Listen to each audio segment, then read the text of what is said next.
بسم الله الرحمن الرحيم. الحمد لله رب العالمين، والصلاة والسلام على رسوله الأمين محمد وآله وصحبه أجمعين، أما بعد. leo ikiwa ni tarehe 18 mwezi wa Ramadhan mwaka 1447 katika darsa ya kitabu min maalim at-tauhid لفضيلة الشيخ عبد الرزاق بن عبد المحسن البدر حفظه الله تعالى، تلملزية المسألة الأولى. نليه إن شاء الله تعالى تنزل المسألة الثانية، حد التوحيد وحقيقته. kiufupi maana موضوع hili ما تفسير التوحيد. tumezungumza tauhid na umuhimu wake na fadhila nyingi zake. hii tauhid ni kitu gani? kwa haddu shay ni taarifu yake, taarif ni kitu ni kitu gani na uhakika wake ni nini. tusema kuwa tauhid ina fadhila 1, 2, 3, lakini bado tujijue hiyo tauhid ni nini. التوحيد مصدر للفعل وحد يوحد توحيدا. ومصدر نهينا وكجا ya tatu وحد يوحد، مصدر yake nini? توحيدا. sawa, hii inakuja ya tatu hapa ndio tu masdar. وهو اصل يدل على الافراد. hii kalima asli yake yaonyesha kuwa ni kitu kimoja. hii ni katika lugha. kwa aslan katika lugha sema tauhid ni kalima ambayo yaonyesha kile kitu ni kimoja pekee yake. wa tauhidullahi ifraduhu subhanahu wa ta'ala wa nafyu ash-shariki anhu في حقوقه جل جلاله وخصائصه. na tukisema tauhidullah, kumpwekesha Allah, ifraduhu subhanahu wa ta'ala ni kule kumpwekesha Allah subhanahu wa ta'ala, wa nafyu ash-shariki anhu, na kukanusha kuwa Allah ana mshirika, kuwakataa washirika pamoja na Allah, fi huquqi, katika vile ambavyo ni haki yake Allah peke yake, wa khasaisihi, na katika vile vinavyomhusu yeye peke yake. kwa mfano jambo la kuumba, anayeumba nani? ni Allah. kwa hivyo hili jambo lamhusu Allah, haifai kwako wewe mwanadamu kumpelekea asiyekuwa Allah ukasema kuwa kuna mwingine yuwaumba pasi na Allah, kwa sababu kwa kufanya hivyo utakuwa umefanya nini? Umeweka mshirika pamoja na Allah katika kazi ya kuumba. sasa pima na vinginevyo katika vile vinavyomhusu Allah subhanahu wa ta'ala. hakuna anayejua ghaib isipokuwa Allah subhanahu wa ta'ala. qul la ya'lamu man fi as-samawati wal ardi al-ghaiba illa Allah. kwa sisi tusema kuwa hakuna anayejua ghaib isipokuwa Allah. akija mtu akisema kuwa kuna malaika fulani ajua ghaib kama vile anavyojua Allah, hapo atakuwa amemfanya yule malaika kuwa nani? ni mshirika na Allah katika hili jambo la kujua ghaib, na yatosheleza kumshirikisha Allah katika kitu kimoja pekee yake kinachomhusu Allah, uitwe ni mushrik. si lazima umshirikishe katika kila kitu. na ndio maana wale wanaomba maiti kwa mfano, sisi tunajua kuwa dua nini? ni ibada. dua ni ibada, na ibada ni haki ya nani? ya Allah subhanahu wa ta'ala. haifai kumpelekea yoyote mwingine ibada ya aina yoyote. sasa dua ni ibada kwa dalili gani? Allah subhanahu wa ta'ala sema waman adallu mimman yad'u min duni llahi man la yastajibu lahu ila yawm alqiyamati وهم عن دعائهم غافلون وإذا حشر الناس كانوا لهم أعداء وكانوا بعبادتهم كافرين. الله كيت دعاء فنين عبادة نقول kumuomba asiyekuwa Allah subhanahu wa ta'ala kutakuwa ni kuchukua ibada ambayo ni haki ya Allah ukampelekea asiyekuwa Allah subhanahu wa ta'ala, awe ni malaika, awe ni mtume katika mitume wa Allah, awe ni wali katika mawali wa Allah, wote hawa ni min dunillah. Waman adallu mimman yad'u min dunillah. Min dunillah ni yoyote asiyekuwa Allah, awe ni malaika, awe ni wali, awe ni mtume katika mitume wa Allah. Kwa akienda mtu kwenye kaburi akamuomba maiti, tutasema kuwa huyu amechukua haki ya Allah ya ibada ya dua akampelekea nani? Maiti. Sasa huyu ataitwa amefanya nini? Amefanya shirki, yani mushrik. Sasa wengine wanasema lakini mimi sikumswalia, sikumfungia. Si lazima umswalie, umfungie, umtolee zaka. Kuna ibada fulani wewe unampelekea, ile ibada moja tu ukampelekea si kwa Allah, fa anta mushrikun, kwa kitendo chako hiki umefanya shirki. Sidhani kama kuna muislamu akataa. Kuna muislamu yakataa kuwa ibada ni haki ya Allah? Hakuna. Tumwabudu Allah peke yake, hatumshirikishi na chochote. Ndio hapa Sheikh akasema wa nafyu shariki anhu fi huquqihi jalla jalaluhu wa khasaisihi, fala sharika lahu fi shay'in min khasaisihi wala fi shay'in min huquqihi subhanahu wa ta'ala ala ibadihi. Kwa Allah hana mshirika na yeye katika yale mambo yanayomhusu yeye, kama katika majina yake na sifa zake. Kwa mfano tukatoa Allah ndiye muumba, hana mshirika na yeye katika kuumba. Allah ndiye mwenye kutoa uhai, hana mshirika na yeye katika kuwapa watu uhai. Allah subhanahu wa ta'ala ndiye anayefisha, kwa hakuna mtu yoyote mwingine ambaye ana uwezo wa kufanya hilo isipokuwa Allah, ila ukiwa mjinga kama yule bwana aliyejadiliana Ibrahim alayhi salatu wassalam. إذ قال إبراهيم ربي الذي يحيي ويميت قال أنا أحيي وأميت. yeye kafikiria kuhuisha na kufisha ni kule kumwachilia mtu ende zake na umshike mmoja umpige nyundo ya kichwa afe. Sasa wewe umempiga nyundo ya kichwa ni sababu tu, lakini aliyemfisha ni Allah subhanahu wa ta'ala, kwa sababu akili yake nzito ile mfalme. Ibrahim amwambia fa inna Allah ya'ti bishamsi min al-mashriq fa'ti biha min al-maghrib, ili uelewe Allah yalitoa jua kutoka mashariki alipeleka magharibi, wewe ligeuze litoe magharibi lilete mashariki. Fabuhita alladhi kafara. Kwa sisi tukisema kuwa Allah ndiye anayetoa riziki, hana mshirika naye katika hilo, usije wewe ukasoma suratul Nisa ukasema farzuquhum minhu waksuhum, ukasema si hapa Allah amethibitisha kuwa watoa riziki watu. Haimaanishi hivyo. Shida hii ya watu kuingia katika kutaka kujua jambo na hawaelewi lugha ya Kiarabu inavyotumika. Wale ni sababu ya ile riziki kufika kwa wenzao, kama vile baba ni sababu ya riziki kufika nyumbani, lakini anayetoa riziki nani? Ni Allah subhanahu wa ta'ala. Wale ni sababu tu, kwa sio wao wanaotoa riziki. Allah subhanahu wa ta'ala, inna Allah huwa ar-razzaqu dhul quwwati matin, yeye peke yake ndiye mwenye kutoa riziki subhanahu wa ta'ala. Kwa mtu akwambia nakuletea hii riziki bana, napata hii riziki nakuletea, maana yeye ndo anaitoa riziki? La, yeye ameileta tu ile riziki ambayo Allah ndiye anaitoa. Fikiri mmenielewa vizuri. Kwa hivyo anayefanya jambo la kuwapa riziki waja wake ni Allah peke yake. Kwa mfano mtu akathibitisha akasema la, kuna mwingine anayetoa riziki pasi na Allah, hapo atakuwa amechukua jambo linalomhusu Allah akalipeleka kwa kiumbe. Kwa hivyo ataambiwa amefanya nini? Shirki katika jambo linalomhusu Allah subhanahu wa ta'ala. Kwa hiyo yoyote yule atakayemsawazisha Allah subhanahu wa ta'ala na asiyekuwa Allah subhanahu wa ta'ala katika jambo lolote linalomhusu Allah subhanahu wa ta'ala, ataambiwa huyo amefanya nini? Shirki.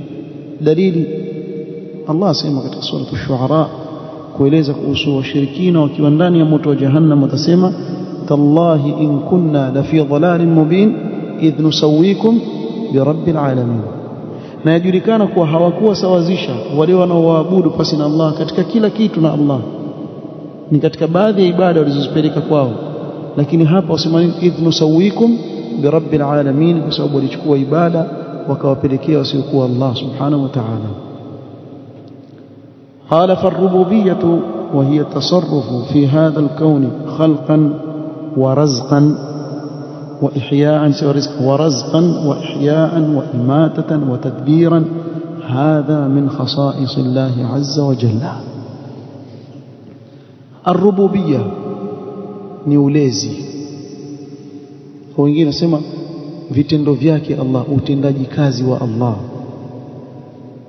nao ni kuupeleka huu ulimwengu, kuumba, kutoa riziki, kuhuisha, kufisha, kupanga yanayojiri katika ulimwengu huu. Yote haya yamhusu nani? Allah peke yake subhanahu wa ta'ala, yeye ndiye anayefanya yote. Qala wa asma'uhu alhusna wa sifatuhu alulya wa mashi'atuhu an-nafidhatu wa qudratuhu ash-shamilatu wa 'ilmuhu al-wasi'u وكماله جل جلاله في أسمائه وصفاته، هذا من خصائص الله عز وجل. majina ya Allah mazuri na sifa zake tukufu, matakwa yake, akitaka jambo hakuna anayeweza kulizuia, qadari yake iliyoenea kila kitu, sababu Allah subhanahu wa ta'ala qadari yake imeenea kila kitu, ilmu yake iliyokunjufu, kadhalika ukamilifu wake katika majina yake na sifa zake. Haya yote ni katika mambo yanamhusu nani? Allah subhanahu wa ta'ala. faman ja'ala li ahadin min al-makhluqati shay'an min khasa'is Allah naqadha bidhalika tawhidahu, kwa yoyote yule ambaye atampelekea mwingine katika viumbe chochote kile ambacho chamhusu Allah subhanahu wa ta'ala, basi atakuwa ameitangua mwenyewe tauhidi yake, akaingia kwenye nini? Kwenye shirki. Liko wazi sana hilo. Kwa ukachukua sifa ya Allah ukampelekea kiumbe, ukasema kuwa viumbe na wao pia waumba, kama alivyosema yule Mudbir Ali al-Jufri. Ali al-Jufri yasema kuwa mawali na wao pia waumba pasi na Allah. Al-awliya yakhluqun. Unajua yasema hivyo? Iko recorded ukienda kwenye YouTube, andika al-Jufri yuthbitu khaliqan ghayra Allah, utaipata bali. Yeye yasema kuwa mawali pia waweza kuumba pasi na Allah subhanahu wa ta'ala, lakini sema waweza kuumba hata mtoto bila ya baba, yule mama akazaa mtoto, lakini sasa hawataki kuisema hivyo, sababu asije mwanamke akazini kisha akasema huyu mtoto unaumbwa na wali. Ndio maana wengine wakataa. Wallahi sijui kama kuna shirki kubwa kama hii, mtu kusema kuwa kuna kiumbe kama yeye yuaumba pia, aumba binadamu katika tumbo la mamake. Kisha mjua watu wa dalili gani? lahum ma yashauna 'inda rabbihim. Sikilizeni nyinyi makhurafi, hii aya zungumza kuhusu peponi, kula nini, starehe za watu wa peponi. walladhina amanu wa 'amilu salihati fi rawdatil jannat lahum ma yashauna 'inda rabbihim, wako kwenye mabustani ya pepo, kile wanachokitaka katika chakula, vinywaji, tendo la ndoa na mengineo katika starehe ya watu wa peponi, kile wanachokitaka Allah yuwapa. Haimaanishi kuwa waumba sijui watoa riziki, la, hata mashahidi ambao wana daraja kubwa Allah subhanahu wa ta'ala sema wala tahsabanna alladhina qutilu fi sabilillahi amwat bal ahya'un 'inda rabbihim yurzaqun. Wao ndio wapewa riziki, si watoa riziki. Kwa lahum ma yashauna 'inda rabbihim, haimaanishi hivyo mnavyozungumza nyinyi, na hili walikariri sana bwana. Sasa kwa mtu ambaye hajui, hakuna mmoja asema hata Qur'ani pia yazungumza kuwa sihri yafaa. Muulize iko wapi hiyo aya inasema kuwa sihri yafaa katika Qur'an? illa ala lutin najainahum bisihri. Ndio inaandikwa hivyo katika Qur'an. Fungua msafu yote duniani angalia inaandikwa tena, najainahum bisihri. La bisahar, yani wakati wa asubuhi. Stupid, haijasema bisihr, ni bisahar. Sasa mtu aamrisha watu kufanya shirki ya kwenda kwa wachawi. Sasa maskini kama wewe hujasoma, wewe siweza kuingia tu. Kumbe kweli Leo mmoja pale Madubah wakiwa wafanya ile tima ya mji, wakachinja ng'ombe kwa ajili ya majini hapa Madubah hapa. Waita tima mji wa shirikina. Tima ya mji wazunguka na ng'ombe kisha wachinjia majini. Kisha wasema sisi tusipowafanyia hivi watu wengi watakufa hapa. Nyinyi mngefungua swimming classes, mkafundisha watu kuogelea. Shida ya pale Madubah ni very deep ile bahari. Sasa watu wakiona watoto wa Mombasa waruka machomo wafikiria pia wewe waweza kuruka. Hasa hao ndugu zetu kutoka bara, mimi nawaambia kila siku msiende kuona watoto waogelea ukafikiria na wewe waweza. Mbona yule mtoto utakufa pale mahali watu watawajui chini kuna nini. Watu waogelea juu tu, wao enda zao wavuka huko kirudi huko. Sasa kuna watu wakiona watu wavuka fikiria watembea, wale waogelea. Na hasa ukiona wale wazee wa Madubah hata wapolepole mikono iko chini alafu wazungumza, wewe ukafikiria watembea. Waogelea wale watu wacheka. Nieleza kisa hapa, kuna Mmasai alikufa pale. Ankufa vipi? Kuna ile kama rampi ile watoto waruka maji ya kijaro kachomwa. Zamani kwa kule majengo tukienda iskauke chwa. Sasa wana watoto waruka toka. Yule akaja hero aona hapa nkuruka kule kwao, akaruka kaingia kama mkuki ndani. Salamu alaikum. Wallahi ankufa hapo, ankwenda ndo kurudi tena, ankwenda chini akurudi juu. Mwenzake apiga kelele pale, akaika mkuki, afikiria yani apiga laini, alikuangukia pale hapa, akaika mkuki pale. Sasa watu wakija sema naangukia hapa, shabebwa huyo. Bahari isimame pangojea. Siku ya pili siku ya tatu ndio anatoka mwili wake. Nini wewe una watoto wa pwani waruka na wewe waruka. Sasa twasema si majini waliomchukua yule, ankufa hajui kuogelea. Sasa nyinyi mngetafuta makocha wa kuogelea wale wa kufundisha swimming, mkawajaza pale Madubah, mkafundisha watu kuogelea, hawatokufa na maji. Isipokuwa Allah ikiwa mmemwandikia mtu atakufa tu. Lakini majini ndio wanaua watu. Jamaa mwasingizia ndio mwafanyii wenyewe kwa kutojua kuogelea, kisha sasa au anauliwa na majini bwana. Sasa tufanyeje? Tuchinje ng'ombe. Kwa hivyo wachinja ng'ombe pale, kisha ile ng'ombe akatwakatwa, kisha apikwa supu. Na watu wetu wakitaka kuweza wafanyie kula tu, basi atakuja mtu iwala tena aambiwa pale bwana usiondoke na mfupa hapa. Wewe ushaona chakula kicho kina masharti kama haya, wewe enda wala wewe kama mifupa yake kisha enda zake. Muhimu ankuno supu tu ya bure. Hii bure hii supu hii. Watu kwetu bwana. Hata sasa Ramadhani kuna watu wengine wafanya futari. Kuna mwaka kama miaka 3 iliyopita jamaa amealikuwa futari, kumbe ile biriani imelala siku 2 sijui. Watu wakaenda wakaipigia wali ya rizan, na kweli waliendesha kidogo wafe watu kwenye majengo kwetu. Yani sisi tukiambiwa tukula watu wala tu. Kwa wala chakula cha majini kimechinjiwa majini, kisha waenda wakitupa baharini pale. Sasa mimi siko huko, niko wale watu wakaanza kuulizwa, wale mashekhe wale kikhurafi wale waulizwa, hili jambo mfanya sawa? Mmoja asema sawa kabisa na kuna dalili kwenye Qur'ani. Akaamba hatutajie wa fil bahri sabil, iko mpaka leo kwenye YouTube hiyo interview hiyo, wa fil bahri sabil. Hebu itafute hiyo aya, ukiipata njoo niambie.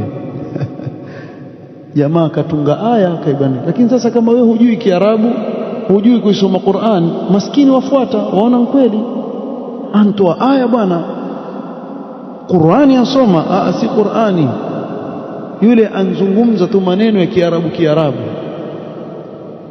Lakini ile si Qur'an. Qur'an haiamrishi shirki, haiwaelekezi watu kumshirikisha Allah subhanahu wa ta'ala.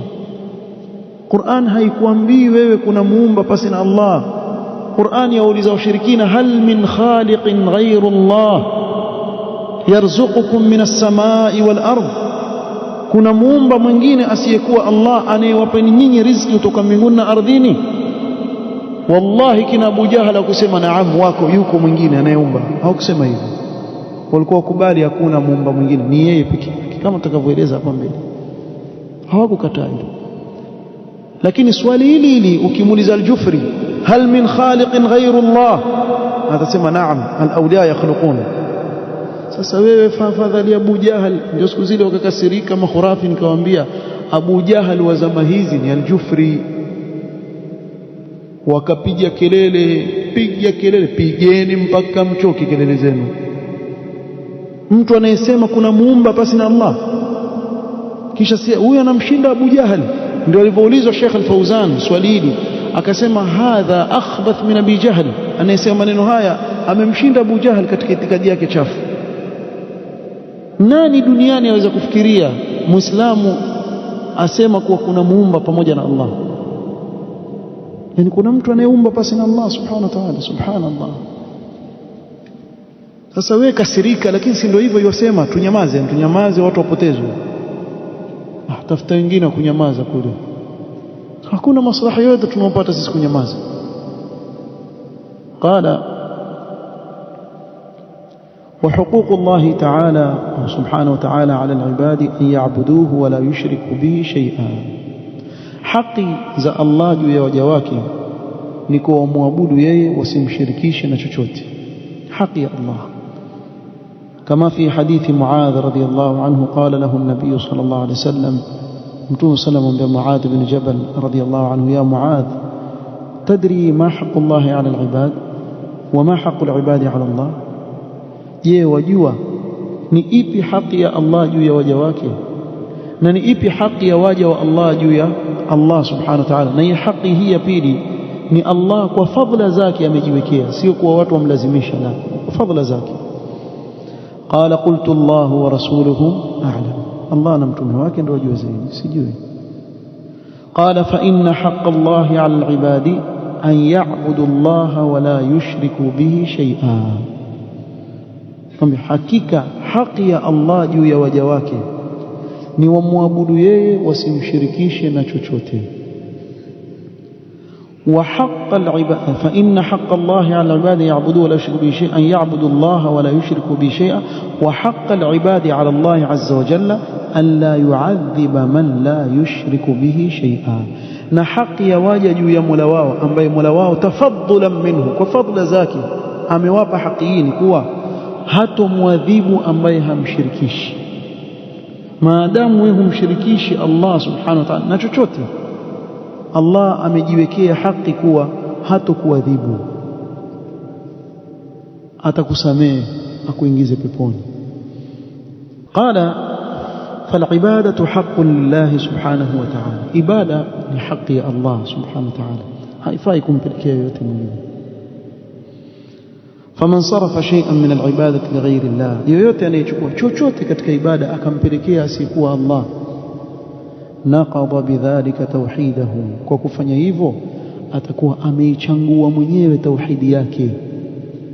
Kwa hata ukasema la ilaha illa Allah Muhammadur Rasulullah, lakini wamuomba asiyekuwa Allah, ukachukua ibada ya dua ukampelekea maiti, haikufai chochote kutamka kwako la ilaha illa Allah wakati huifanyii kazi. Unaelewa vizuri? Angalieni hawa khurafiyun, naona sasa hivi tangu hivi vita vianze vya mashia, kila siku wazungumza, na inshallah nitakusisha siku biidhnillah nije nizungumze kuhusu itikadi za mashia, kisha kutoke mtu aseme ndugu zake, tutamwombea Allah amfufue na wao. Si ndugu zako? Tutakuombea na dua, ya Rabbi fulani asema mashia ndugu zake, mfufue pamoja na wao, na uitikie amina kama ni mkweli. Allah kufufue pamoja na wanaotukana masahaba, wanaokufurisha masahaba, wanaomkosea heshima Mtume sallama, uitikie amin. Wao wasema mtu yoyote akitamka la ilaha illa Allah basi huyo ni Muislamu.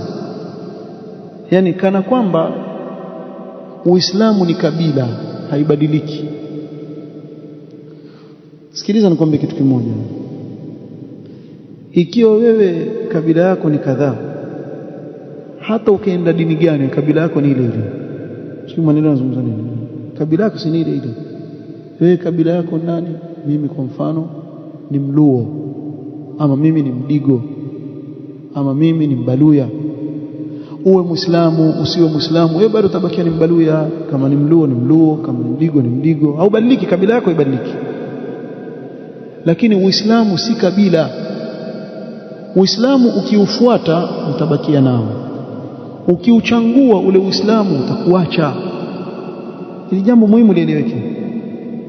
Haimaanishi kuwa wewe ukatamka la ilaha illa Allah kisha ukauchukua msahafu ukautia chini ya miguu yako ukaukanyaga kanyaga bado wewe Muislamu. Kwani wewe chukua msahafu ukanyage chikisema la ilaha illa Allah uruka kama makhurafia la ilaha uko kanyaga msahafu Muislamu? Sasa akili iko wapi? Na ndio maana wanawavioni wa fiqh wakaweka mlango wa hukumu ya murtad. Nani murtad? Murtad ni mtu ambaye alikuwa Muislamu akafanya kitu ambacho chamchangua Uislamu wake.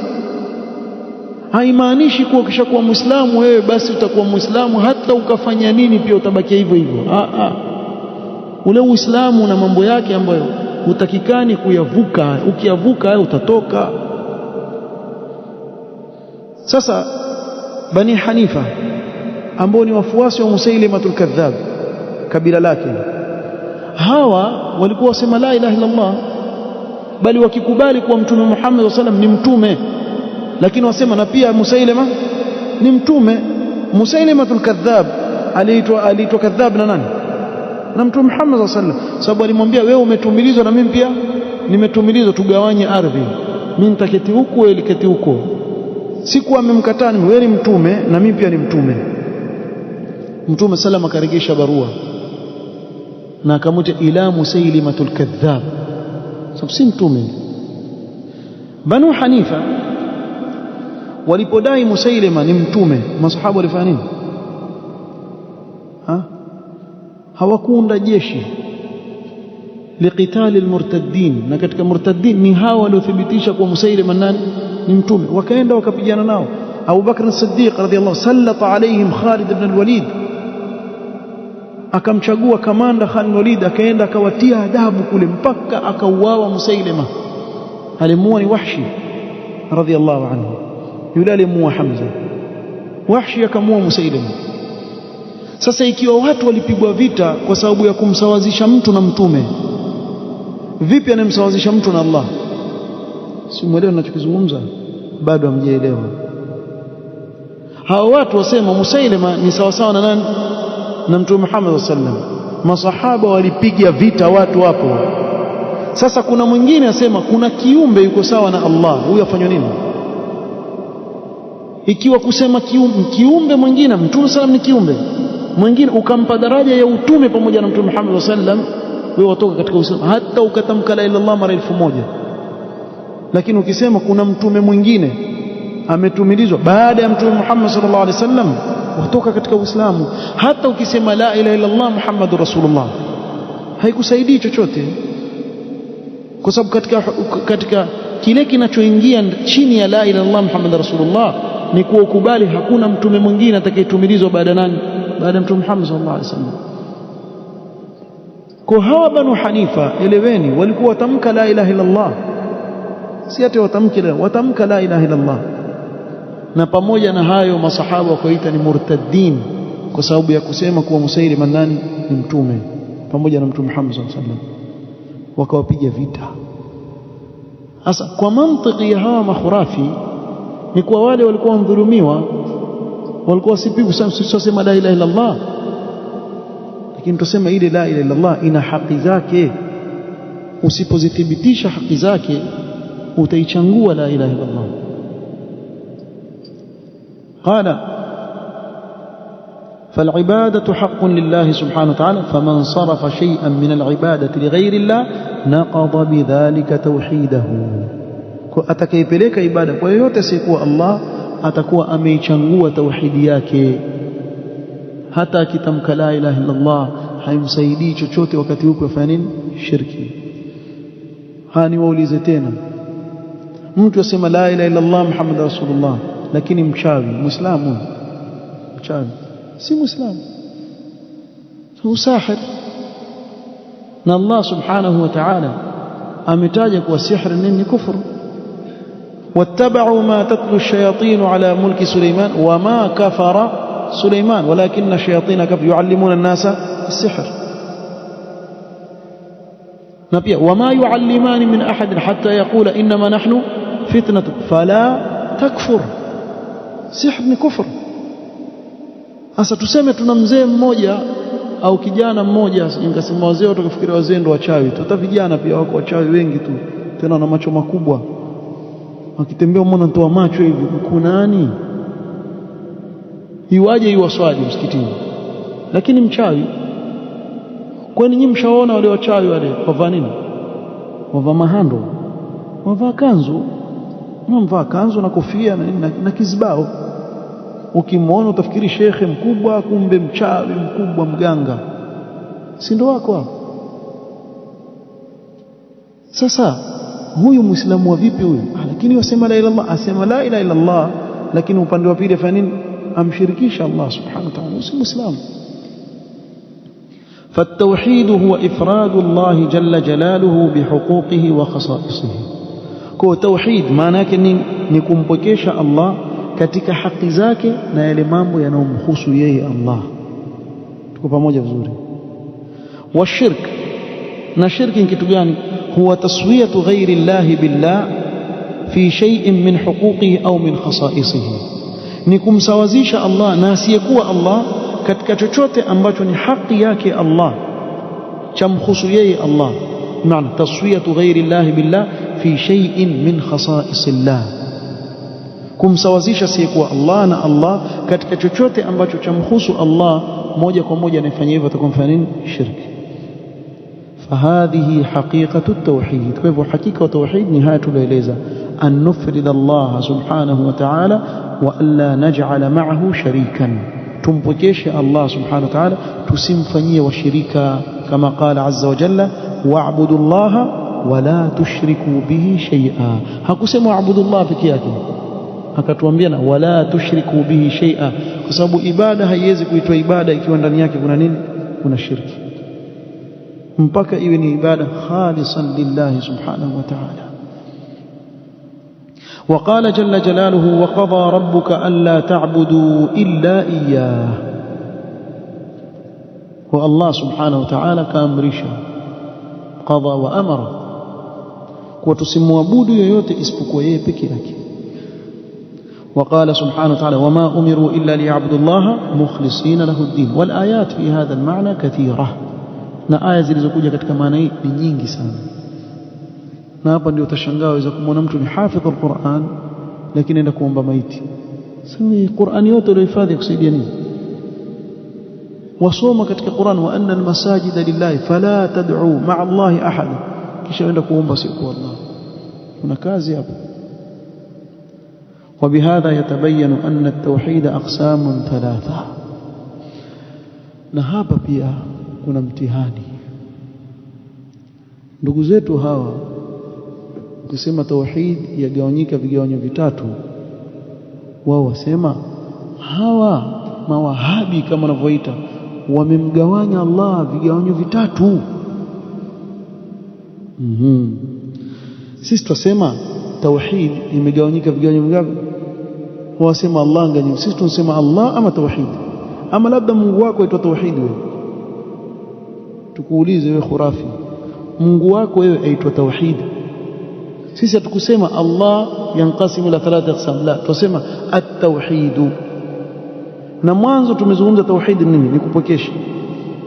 Hii tauhidi hii yagawanyika vigawanyo vitatu. Sasa ngojeni nitazungumza kwa lugha bila ya kutaja hivi vigawanyo vitatu. Kwa mfano mtu kusema kuwa Allah peke yake ndiye muumba, Allah ndiye mwenye kuhuisha, ndiye mwenye kufisha, yeye ndiye anayeuendesha ulimwengu, yeye ndiye anayekadiria kila kitu, hana mshirika na yeye katika hilo. Ni sawa si sawa?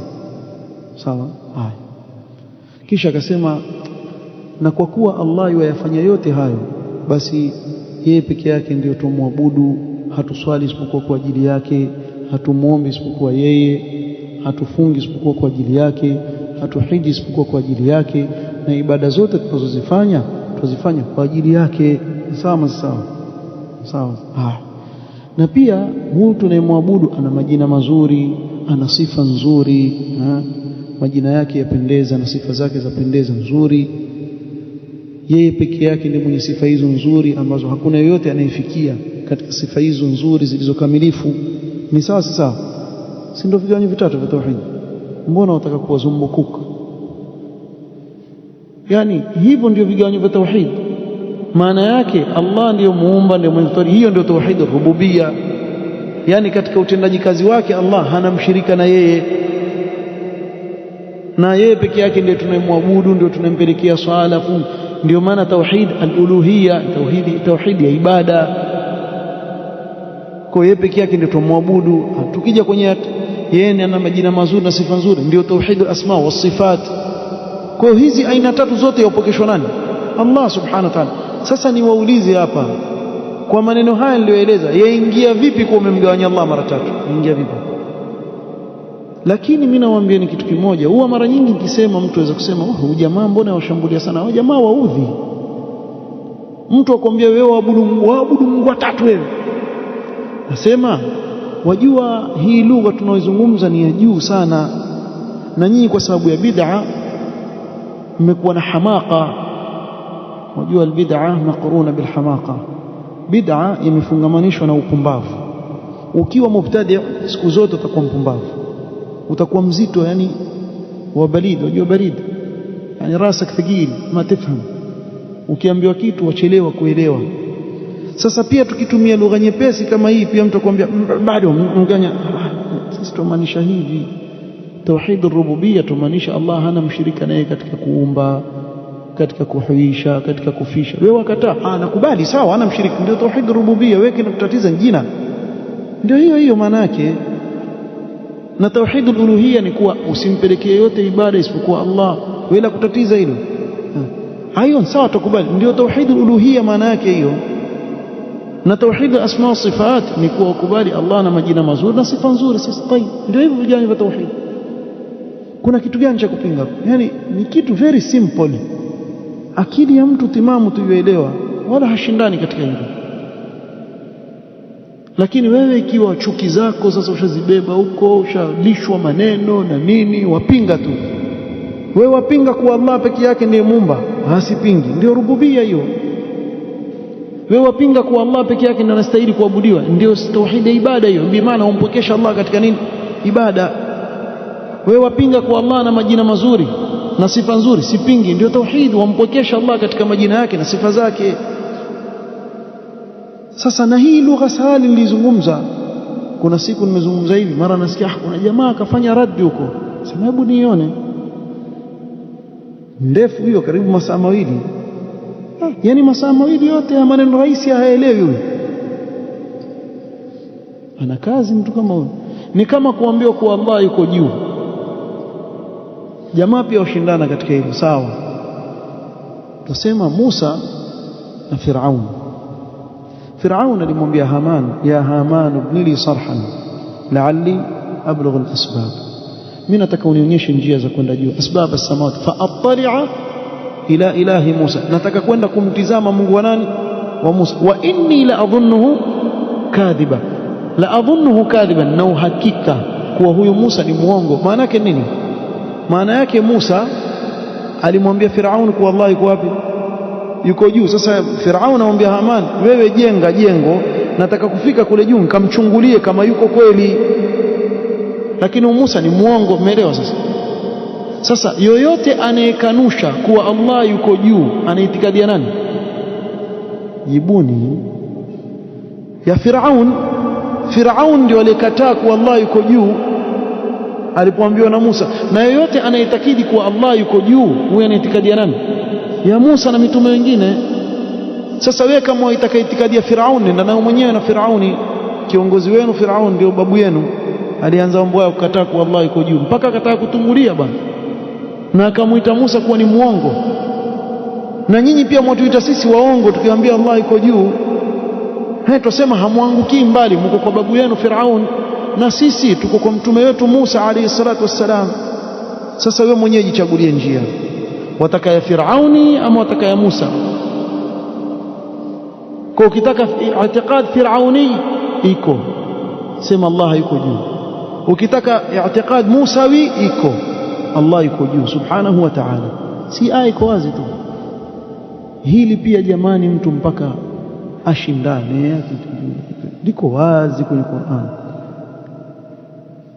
Kwa hiyo hili pia la vigawanyo vya tauhid ni jambo sahali sana, mtu akiliangalia tu kwa makini ni jambo sahali tu, wala si kubwa hivyo.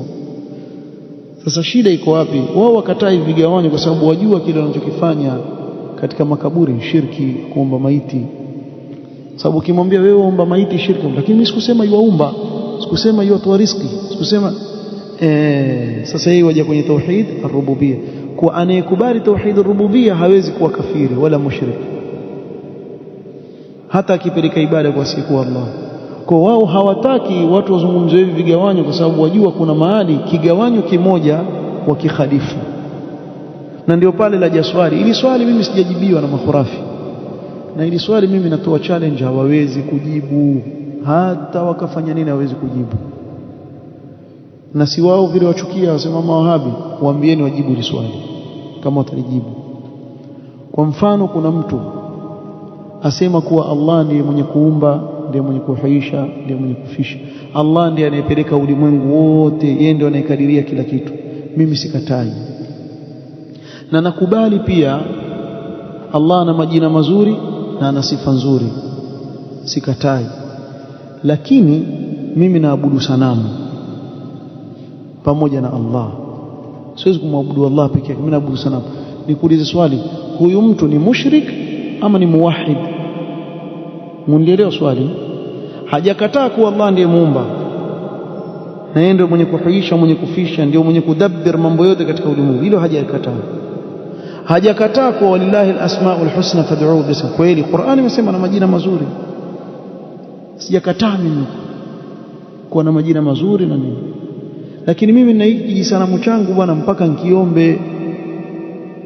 Sasa swali la ajabu, huyu mtu anayefanya, nimesema sanamu kusudi sikusema kaburi, manake hawezi pia, ili hatoelewa. Nasema sanamu haswa, ikiwa namwabudu huyu sanamu huyu, sasa mimi namwabudu huyu sanamu, huyu mtu tutamuita mushrik ama tutamuita muwahid? Ukisema ni mushrik tutakuuliza, lakini si wasema kwa Allah peke yake ndiye muumba, hata shirki yake iko wapi? Asema Allah ana majina mazuri na sifa nzuri, hajakataa. Sasa shirki yake iko wapi? Utakuja afanya shirki katika ibada. Ushagawanya sasa,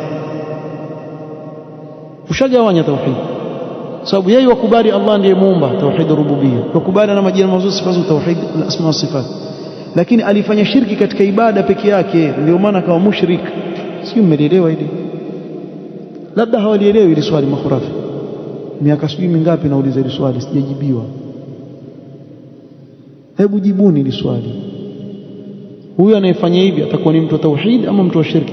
Ikiwa ni mushrik, mtuambie ameshirikisha katika lipi, wakati yeye sema Allah ndiye muumba. Hajasema ile sanamu youmba, hajasema sanamu youmba yotoa riziki, hajasema, wala hajasema na majina mazuri na sifa nzuri. La, yeye huenda tu kumuomba tu, ampeleka ibada ya nini, ya dua peke yake. Enda mimi namuomba tu sanamu, sijasema yuabudu yuaumba, wala sijasema chochote.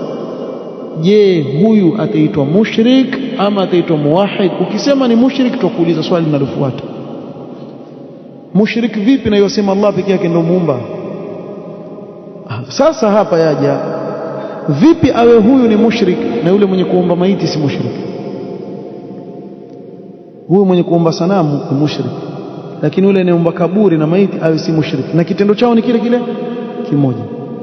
Tofauti kwa Umeelewa sio? Kuna maswali mengi yasiyojibika kwa makhurafi, ili moja. Kama mashia pia kuna maswali yasiyojibika, kiuliza maswali yajibiki. Na mtu yote wa batil ana maswali akiulizwa yajibiki. Mtu yote wa batil, haki ana majawabu ya kila maswali anaulizwa. Shubha yote ukija nayo kwa mtu wa sunna yajua jawabu lake nini. Kama yeye hajui atauliza, na yajua atamweleza. Wallahu musta'an. Hivi gawanyo nitakuja kueleza. Mimi nataka nizungumze hiki mwanzo, kigawanyo cha rububiyya hiki. inshallah kesho nitakizungumza na nitaleta maneno ya salaf. Usiambie wa kwanza aligawanya ni Ibn Taymiyyah, tutaona kweli kwa Ibn Taymiyyah ndio wa kwanza aligawanya tauhid vigawanyo vitatu. Tutakuja kueleza hapa wanaovyo kuanzia huko nyuma kina Ibn Abbas radhiyallahu anhuma, tutaeleza turjuman al-Qur'an, kisha tueleze baadhi ya wanaovyoni wa tafsir na wanavyoeleza hii tauhid. Wallahu musta'an. Subhanakallahumma wa bihamdika ashhadu an la ilaha illa anta astaghfiruka. Barakallahu fik.